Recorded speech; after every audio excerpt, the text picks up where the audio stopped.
به روز مرگ چو تابوت من روان باشد، گمان مبر که مرا درد این جهان باشد.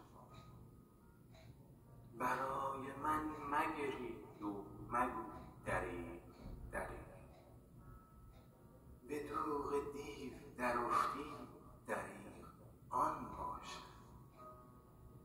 جنازه ام چو ببینی مگو فراق فراق، مرا وصال و ملاقات آن زمان باشد.